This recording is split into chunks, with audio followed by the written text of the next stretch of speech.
কি ছিলেন? বীর যোদ্ধা। বীর যোদ্ধা ছিলেন খালিদ বিন ওয়ালিদ। কিন্তু তিনি ইসলাম ধর্ম গ্রহণ করেছেন অনেক দেরিতে, অষ্টম হিজরিতে। তার মানে অষ্টম হিজরির আগে উনি মুশরিকদের পক্ষে লড়াই করেছেন। ওনার হাতে কত মুসলিম সাহাবী যে নিহত হয়েছে হিসাব নাই। বিষ্ণুনবী টার্গেট করে রাখছে, তুমি আমাদের মুসলিমদের এত ক্ষতি করলা, তুমি যখন মুসলমান হবা তোমার দিয়ে আমি এমন কাম করামু যে এটা আর কেউ করতে পারবে না। সুবহানাল্লাহ নাই? যশোর ক্লান্ত হয়ে গেছে।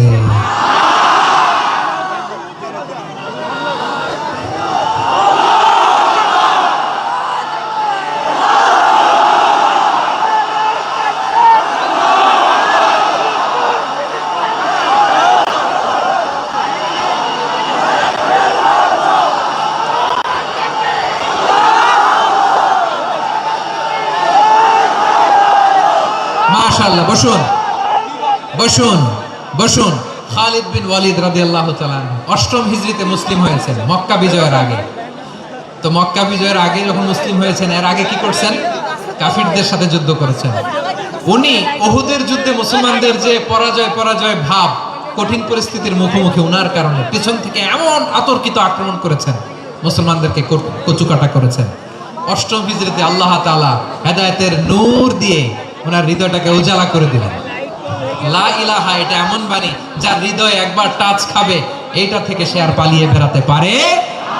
ঝিনুকের ভেতর লুকিয়ে থাকে যেমন মতি, ঝিনুকের ভেতর লুকিয়ে থাকে যেমন মতি, কলমা শাহাদাতে আছে আল্লাহর জ্যোতি, কলমা শাহাদাতে আছে আল্লাহর জ্যোতি। ঠিক কিনা বলেন? মক্কা বিজয়ের আগে মুসলিম হলেন, হওয়ার পরে বিশ্বনবীর টার্গেট ফুলফিল হলো। ওই যে টার্গেট করে রেখেছেন আর দোয়া করেছেন, খালিদ বিন ওয়ালিদ যদি মুসলিম হয় তাকে আমি মিলিটারি চিফ বানাবো। ওনাকে আজান শিখান নাই, ওনার কান ধইরা নামাজের এই মাথা থেকে ওই মাথা আনান নাই, ফিকহি কোরআনের সূক্ষ্ম তাফসীর ওনারে শিখান নাই, অ্যাম্বাসেডর বানান নাই। বিষ্ণু ইসলাম ওনাকে সামরিক অভিযানে প্রেরণ করেছেন। সামরিক অভিযানে তিনি প্রেরণ করেছেন। ওনার জীবদ্দশায় ওনার নেতৃত্বে যতগুলো যুদ্ধ হয়েছে, একটা যুদ্ধেও তিনি পরাজয় বরণ করেন না। ওমরে ফারুকের সময়কালে তিনি চিফ অফ মুসলিম মিলিটারি, মানে মুসলিম সেনাপতি হয়েছেন। যশোর আওয়াজ করো, ঠিক কিনা বলো? সেনাপতি, মুসলিম সেনাপতি। তাহলে কিভাবে হিউম্যান রিসোর্স ব্যবহার করতে হয় গোটা বিশ্ব আমার নবীর কাছ থেকে শিখে নাও।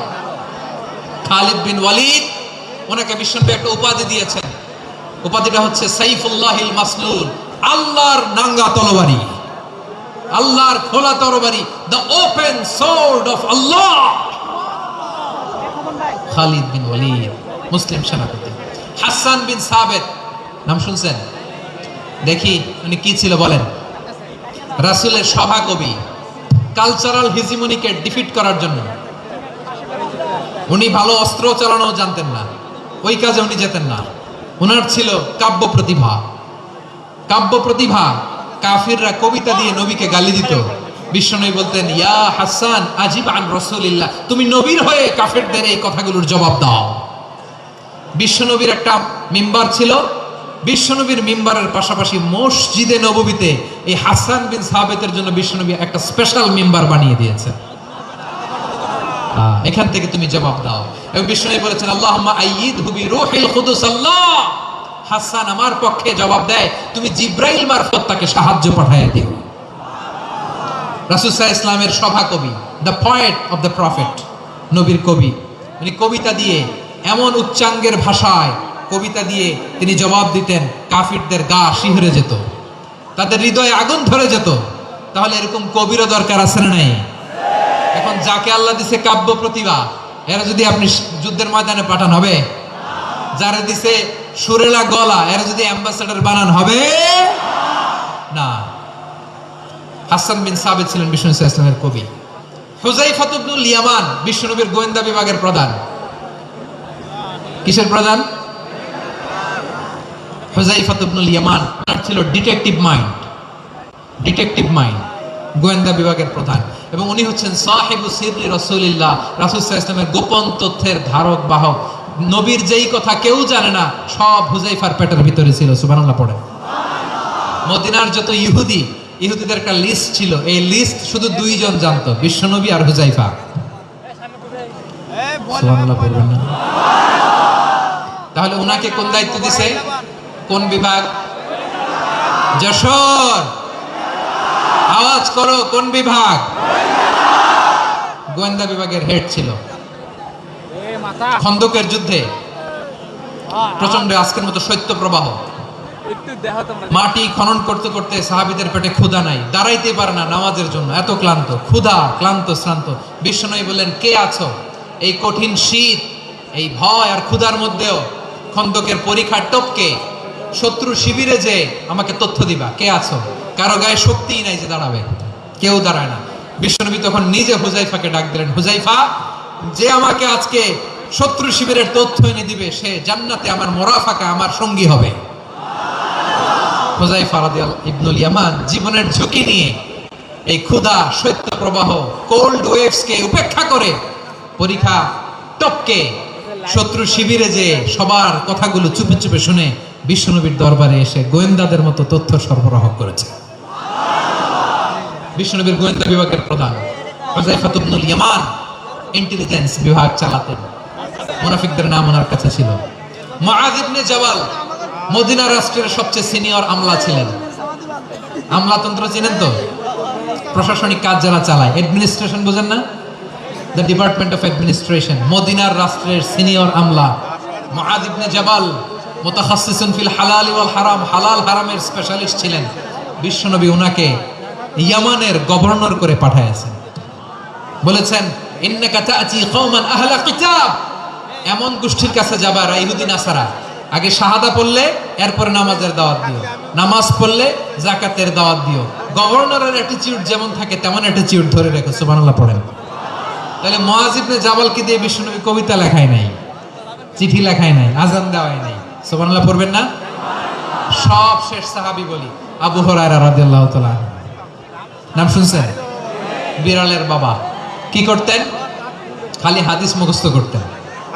উনি বলতেন, আলজামু রাসূলুল্লাহ আলা মিল ইবাতনি, আমার শুধু পেটের ক্ষুধার বন্দোবস্ত হইলে আমি নবীর সঙ্গ ছাড়তাম না। আমার আনসার সাহাবারা ক্ষেত খামারের কাজ করতো, আমার মুহাজির সাহাবারা ব্যবসা করতো, আর আমি নবীর সাথে সাথে থাকতাম। শুধু সকাল বিকাল দুই বেলা যদি আমার খাবারের বন্দোবস্ত হয়, আমি আর নবীর লক ছাড়ি না। সুবহানাল্লাহ কইবেন না? 5374টা হাদিস তিনি বর্ণনা করেছেন। সবচেয়ে বেশি হাদিস বর্ণনাকারী সাহাবী। হাদিস প্রিজার্ভেশনের কাজে বিশ্বনবী ওনাকে কাজে লাগিয়েছেন। উনি একদিন বলেন, ইয়া রাসূলুল্লাহ আসমা'ু মিনকা কাসীরান ফালা আহফাজু, নবী অনেক কথা শুনি আমার মনে থাকে না। বিষ্ণু বললেন, তাই? উবসুত রিদাক, তোমার চাদরটা বিছাও। আবু হুরায়রা বিছালেন, বিশ্বনবী হাত বুলায় দিলেন, এরপরে অনেক হাদিস বর্ণনা করলেন। আবু হুরায়রা বলে, তারপর থেকে বিশ্বনবী যাই বর্ণনা করে আমি শুনি আর একটাও ভুলি না। এখন সুবহানাল্লাহ। বিশ্বনবী ওনাকে হাদিস প্রিজার্ভেশন, নবীর এই যে লক্ষ্য হাদিস প্রিজার্ভেশনের এই দায়িত্ব দিয়েছেন সাইয়েদনা আবু হুরায়রা রাদিয়াল্লাহু তাআলা আনহুকে। প্রিয় ভাইরা, তাহলে 10 জন সাহাবীর কথা যে বললাম, আপনারা কি খেয়াল করেছেন কত বড় ট্যালেন্ট হান্টার, চৌকস ট্যালেন্ট হান্টার ছিল আমার নবী। এক একজনের এক এক ট্যালেন্ট, এক এক কাজে অ্যাসাইন করেছেন, এক একজনকে এক এক দায়িত্ব দিয়েছেন, এক একজনের প্রতিভাকে এক একভাবে বিকশিত হওয়ার সুযোগ দিয়েছেন। আওয়াজ করে বলেন ঠিক কি না? এখন আমার পর্দার আড়ালে আমার মায়েরা বলবে, এতগুলো পুরুষ সাহাবীর কথা বললো, নারী সাহাবীরা কি কিছু করে না? হ্যাঁ, একজন নারী সাহাবীর কথা বলে মোনাজাত হবে, দোয়া ছাড়া কেউ যাব না। রুফাইদা আল আসলামিয়া রাদিয়াল্লাহু তাআলা আনহা, ওনার বাবার নাম সাআদ আল আসলামি। বিশ্বনবী কি খেয়াল করলেন দেখেন, সাআদ ছিল মদিনার বড় ডাক্তার। এই নারী সাহাবী রুফাইদা বাবার কাছ থেকে চিকিৎসা বিদ্যা শিখেছেন। যখন শিখছে, বিশ্বনবী দেখলেন আমার তো প্রতি সপ্তাহে সপ্তাহে যুদ্ধে আহত সাহাবীদের সেবা দিবে কে? বিশ্বনবী রুফাইদাকে বললেন, রুফাইদা তুমি মসজিদে নববীর পাশে একটা মেডিকেল ক্যাম্প করো। এই যে সাকিনা আদ্দিন মেডিকেলের আমার ছাত্রী বন্ধুরা, শুনে রাখো, তোমাদের আইকন হচ্ছে রুফাইদা আল আসলামিয়া। বিশ্বনবীর ডিরেকশন অনুযায়ী তিনি মসজিদে নববীর পাশে একটা মেডিকেল ক্যাম্প করলেন এবং আহত সাহাবাদের চিকিৎসা উনি ওনার টিম নিয়ে দিতেন। বিশ্বনবীর পরামর্শে উনি আনসারি এবং মুহাজির মহিলা সাহাবীদেরকে নিয়ে একটা স্পেশাল মেডিকেল টিম গঠন করলেন। খায়বার যুদ্ধে 7ম হিজরিতে যখন বিশ্বনবী যায়, উনি ওনার টিম নিয়ে আসলেন, বললেন, ইয়া রাসূলুল্লাহ, আমরা তো তলোয়ার চালাতে পারি না, আমরা তো তীর মারতে পারি না, আপনি যদি অনুমতি দেন খায়বার অভিযানে আমি আমার টিম নিয়ে মেডিকেল টিমের সেবাটা সার্ভিসটা দিতে চাই। পড়েন সুবহানাল্লাহ। বিশ্বনবী অনুমতি দিলেন। যোদ্ধা সাহাবীদের সাথে রুফাইদা আল আসলামিয়া উনিও মেডিকেল টিম নিয়ে অগ্রসর হলেন। খায়বারের প্রতিটা আহত ইনজুর্ড সাহাবী যারা ইনজুরি শিকার হয়েছেন সবাই রুফাইদা আল আসলামিয়ার এই মেডিকেল ক্যাম্প থেকে চিকিৎসা সহায়তা পেয়েছেন। সুবহানাল্লাহ পড়েন। দেখেন কিভাবে বিশ্বনবী ট্যালেন্ট বাছাই করতেন, আপনি অবাক হবেন। বাহরাইনের মেডিকেল ইউনিভার্সিটিতে রুফাইদা আল আসলামিয়া মেডিকেল প্রাইজ অ্যাওয়ার্ড প্রতি বছর দেওয়া হয়। যদি 8 দিনের এই মেডিকেল আমার বোনেরা যদি জেনে থাকো জানো, না হলে নতুন করে জানো, সার্চ দিও রুফাইদা আল আসলামিয়া মেডিকেল অ্যাওয়ার্ড বাহরাইনের ইউনিভার্সিটিতে দেওয়া হয়। প্রিয় ভাইয়েরা, তাহলে আলোচনার সামারি আমরা করি। বিশ্বনবী যার যেখানে ট্যালেন্ট তাকে ওইখানে কাজে লাগাতেন। আওয়াজ করে বলেন ঠিক কিনা? এবার একটা ইন্টারভিউ হবে, আওয়াজ করে বলেন, আবু মাহজুরাকে বিশ্বনবী কি বানাইছেন? হ্যাঁ, বলে গেছেন? সামনের চুলে হাত দিয়ে বিশ্বনবী কি সুন্দর গলায় আজান শিখালেন। মুয়াজ্জিন। যায়েদ বিন সাবিতকে একাডেমিক প্রজেক্টের দায়িত্ব দিয়েছেন, তিনি ছিলেন বিশ্বনবীর দোভাষী ব্যক্তিগত সচিব। মুসআব ইবনে Umair, the first ambassador of Islam. Abdullah ইবনে আব্বাস, উম্মার বড় শিক্ষাবিদ মুফাসসির। আব্দুল্লাহ ইবনে মাসউদ, আব্দুল্লাহ ইবনে মাসউদ ছিলেন জুরিস্ট। কি ছিলেন? জুরিস্ট ছিলেন, এই উম্মার সবচেয়ে বড় জুরিস্ট। খালিদ বিন ওয়ালিদ, সেনাপ্রধান। হাসান বিন সাবিত, হাসান বিন সাবিত ছিলেন বিশ্বনবীর সভাকবি। কি ছিলেন? বিশ্বনবীর সভাকবি ছিলেন। এরপরে হুযায়ফা ইবনুল ইয়ামান কি ছিলেন? গোয়েন্দা বিভাগের প্রধান। মুআদ ইবনে জাবাল কি ছিলেন? সিনিয়র আমলা, ইয়ামানের গভর্নর। আবু হুরায়রা রাদিয়াল্লাহু তাআলা আনহু হাদিস প্রিজার্ভেশনের কাজ করেছেন। আর আমাদের রুফাইদা আল আসলামিয়া রাদিয়াল্লাহু তাআলা আনহা কি ছিলেন? নার্স ছিলেন, নার্স হয়ে মেডিকেল সেবা দিয়েছেন। প্রিয় ভাইরা, পুরো আলোচনার যদি সামারি করি তাহলে বিশ্বনবী যেভাবে হিউম্যান রিসোর্সকে ম্যানেজ করেছেন, যার যেখানে প্রতিভা কাজে লাগিয়েছেন, আমরাও যদি করি আমাদের বাংলাদেশের চিত্র আমরা পাল্টে দিতে পারবো। আমরা শুরুতে শুনেছি মানুষের আছে অসীম সম্ভাবনা, প্রতিটা মানুষ অনন্য, যত্ন নিলে, যথাযথ পরিচর্যা করলে মানুষ বিশ্ব জয় করতে পারে। ঠিক কিনা? আমাদের হাফেজে কোরআনের সামনে দাঁড়াতে পারে এমন কোন হাফেজে কোরআন আল্লাহর জমিনে জন্ম হয় না। ওটা বিশ্ব কাঁপিয়ে তারা সেরা। আমাদের ক্রিকেটাররা সেরা, আমাদের তৈরি পোশাক শিল্প সেরা। এরকম অনেক অনেক সেরা জিনিস আছে, আমরা এগুলোর নার্চারিং করতে পারি নাই, পরিচর্যা করতে পারি নাই, সঠিক তারবিয়াতের অভাব। তাহলে মানুষের অসীম সম্ভাবনাকে কাজে লাগাতে হবে। ঠিক কিনা বলেন? ইউনুস গভর্নমেন্টকে আমি বলবো, অল্প সময়ের জন্য আপনারা এসেছেন, সংস্কারও করতে হবে, আবার নির্বাচনও করতে হবে। সব সংস্কার হয়তো করতে পারবেন না, যতটুকু পারবেন এর মধ্যে আমাদের যে হিউজ ম্যান পাওয়ার, আমাদের যে মানব সম্পদ, হিউম্যান রিসোর্স, এটাকে ডেভেলপ করে আপনাদের যেতে হবে। যেটা পারবেন না সেটাকে পরবর্তী নির্বাচিত গভর্নমেন্টের কাছে রেখে যেতে হবে, যে তারা যেন করে, তাদের কাছে আপনারা এটা রেখে যাবেন। তাহলে মানুষ চাইলে বিশ্ব জয় করতে পারে। আর মানুষকে হারাতে পারে কেউ? জোরে বলো যশোর, মানুষকে হারাতে পারে কেউ? আল্লাহ আমাদেরকে জনসংখ্যা দিয়েছেন। প্রিয় ভাইয়েরা, এই জনসংখ্যা অনেক বড় সম্পদ, এটা আমাদের জন্য অভিশাপ নয়, আশীর্বাদ। আমাদের জনসংখ্যাকে যদি আমরা জনশক্তিতে রূপান্তর করতে পারি, আজকে বাংলাদেশ যে অবস্থানে দাঁড়িয়ে আছে, বাংলাদেশ তার 20 গুণ উন্নতির শিখরে চলে যাবে। চিল্লায় বলো ঠিক কিনা? আমাদের শ্রমিক ভাইয়েরা বাইরে কাজ করে, আমাদের শ্রমজীবী ভাইয়েরা, প্রবাসীরা, তাদের ব্যাপারে গুরুত্ব দিতে হবে। আমাদের শ্রমের দাম সবচেয়ে কম, সবচেয়ে কম। তারা অ্যাম্বাসিতে গুরুত্ব পায় না, এয়ারপোর্টে গুরুত্ব পায় না।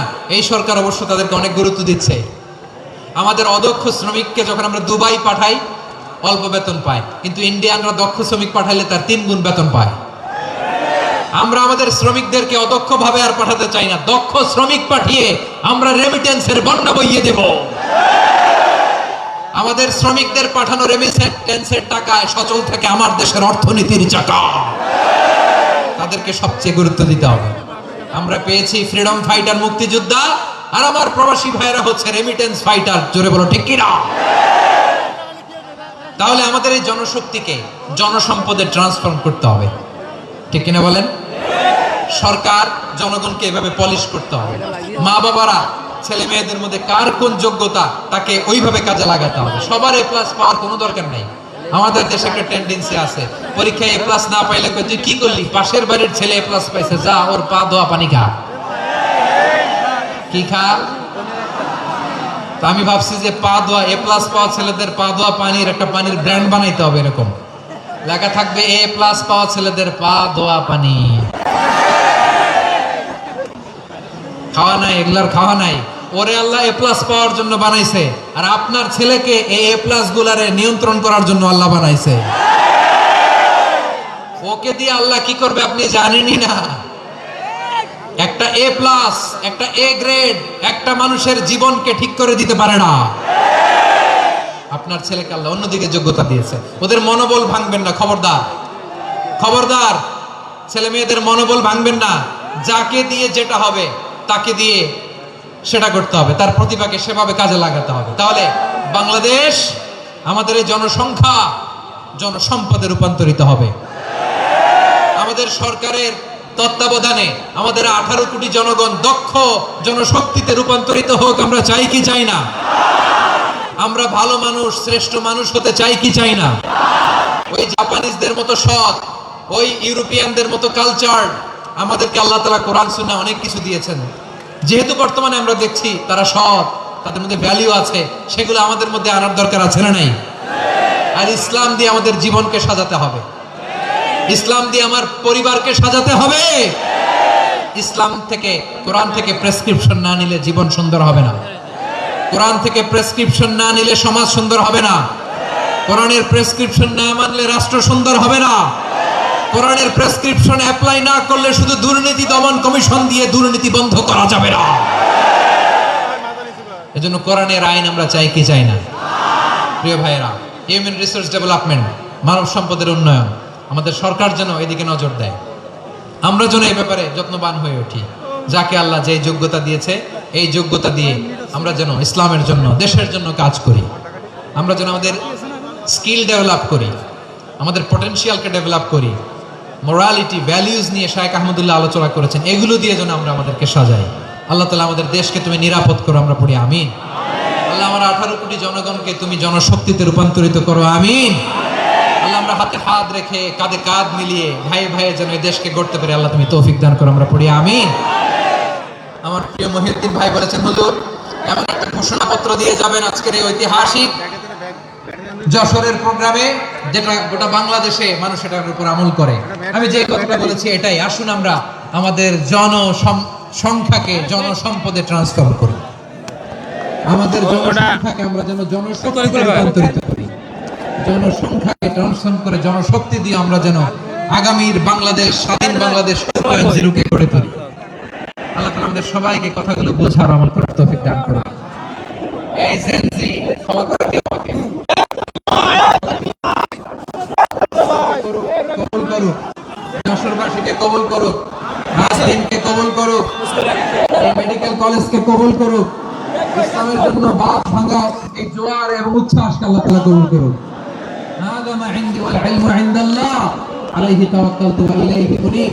সুবহানাকাল্লাহুম্মা ওয়া বিহামদিকা আশহাদু আল লা ইলাহা ইল্লা আনতা আস্তাগফিরুকা ওয়া আতুবু ইলাইক। আল্লাহুম্মা আমিন। রব্বানা ظلمنا أنفسنا وإن لم تغفر لنا وترحمنا لنكونن من الخاسرين. ربنا حسنة وفي الآخرة حسنة وقنا عذاب النار.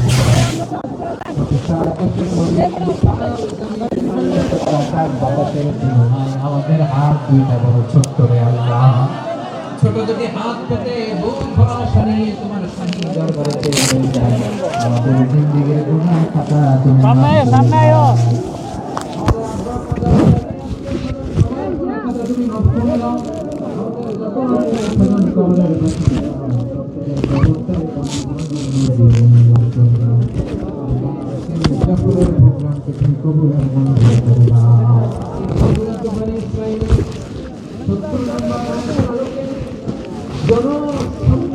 জনসংখ্যাকে কিভাবে জনশক্তি জনসম্পদে রূপান্তরিত। সিরাতের লেন্সে সিরাত থেকে আমরা শুনলাম, যা কিছু শুনলাম আমল করার তৌফিক দাও রব্বুল আলামিন। আমার বাংলাদেশকে সোনার বাংলাদেশ হিসেবে কবুল করে নাও। আজকের প্রোগ্রামে যারা জয়েন করলো তাদেরকে তুমি কবুল করে নাও রব্বুল আলামিন। লক্ষ লক্ষ নারী পুরুষ যশোরের এই ঐতিহাসিক তাফসীর প্রোগ্রামের মাহফিলে জয়েন করেছে। আল্লাহ, যেভাবে সহি সালামতে আজকে মাহফিলে জয়েন করলো, সহি সালামতে প্রত্যেক ভাই এবং বোনকে তুমি গন্তব্যে পৌঁছে দিও। আল্লাহ, কত বড় বড় আল্লাহর ওলিরা এখানে এসেছে, মাদ্রাসার হুজুররা এসেছে, পর্দার আড়ালে কত বড় নেককার নারীরা এসেছে। আল্লাহ, যার হাতকে তোমার পছন্দ হয়, যার ইবাদতকে পছন্দ হয়, তার ইবাদতের উসিলায় আজকের দোয়াটা তুমি কবুল আর মঞ্জুর করে নাও। রব্বানা তাকাব্বাল মিন্না إنك أنت السميع العليم وتب علينا يا مولانا إنك أنت التواب الرحيم سبحانك ربك رب العزة عما يصفون وسلام على المرسلين والحمد لله رب العالمين واجعل آخر كلامنا عند الموت لا إله إلا الله محمد رسول الله। আসসালামু আলাইকুম।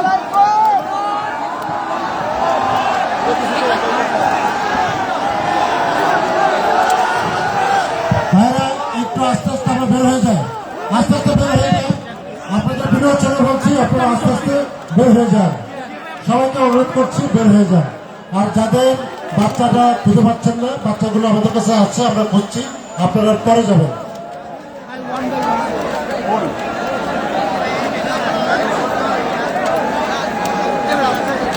আস্তে আস্তে শৃঙ্খলার সাথে সহি সুস্থভাবে বের হয়ে যান ভাইরা।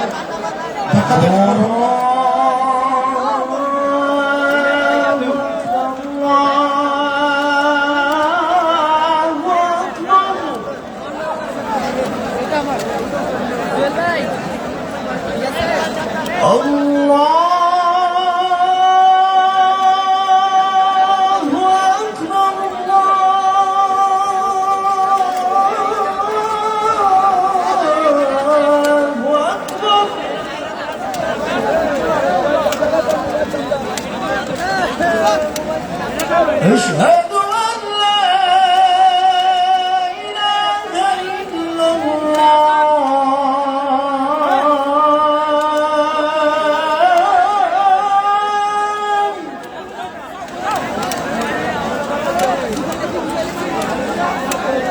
أشهد أن لا إله إلا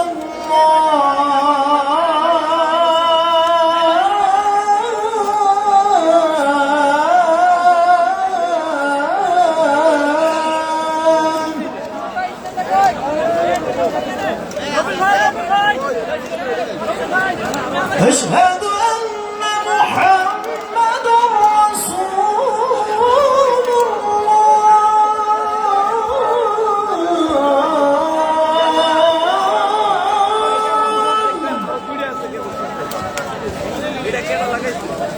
أشهد